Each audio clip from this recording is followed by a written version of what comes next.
আসসালামু আলাইকুম। আমি এখন আছি আমার এই টপলেডি পেঁপে বাগানে। আমার পেঁপে বাগানে আপনারা জানেন যে আমাদের এলাকায় প্রায় 7-8 দিন ধরে একটানা বৃষ্টি, প্রতিদিনই বৃষ্টি হইতেছে।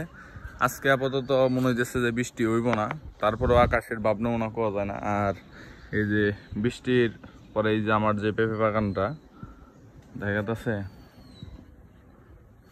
আর আমার এই পেঁপে গাছের মধ্যে ফল পড়ছে। আমি দেখাইতেছি আপনাকে, এই দেখেন, দেখছেন ফল? এরকম আমার প্রত্যেকটা গাছে ফল পড়তেছে, কোনো টেনশন নাই, চিন্তা নাই। গাছেরও খুব সুন্দর অবস্থা, ভালো আছে, সুস্থ আছে। আর বৃষ্টি, পেঁপে গাছ আসলে বৃষ্টির নেগে হইলো একটু ঝামেলা। বেশি বৃষ্টি হলে পেঁপে গাছ একটু আর কি জিমিয়া জায়গা। এই যে আমার এই গাছে ওই যে সবাই ফুলাইতেছে, আর এই যে এই দিক দিয়েও সব ফল টল ধরা শুরু হয়ে গেছে। আর যখন পেঁপে গাছ একটু খরাই থাকে তখন দেখা যায় যে পেঁপে গাছ একটু মানে গ্রোথটা ভালো হয় বেশি, গাছটা সুন্দর দেখা যায় বেশি, তরতাজা সুস্থ থাকে বেশি। আর যখন বেশি বৃষ্টি হয়ে যায় পেঁপে গাছে, তখন আবার পেঁপে গাছ দেখা যায় যে একটু জিমিয়া যায়, অসুস্থ হয়ে যায়, পচা ধরে যায়, এরকম নানান অসুখ বিসুখ হয়ে যায়।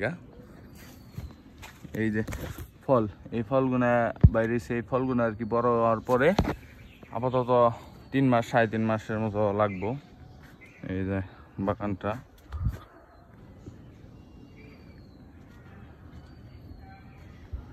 আজকে অনেক দিন পরে রোদ উঠলো, রোদটা খুব টনটনা রোদ উঠছে। আর এই যে এই সাইডেও তারা আছে, সব ছাগলে খেয়ে ফেলাইছাল, তারপরে ওইসে ফেলাই দিলে ভালো হয়।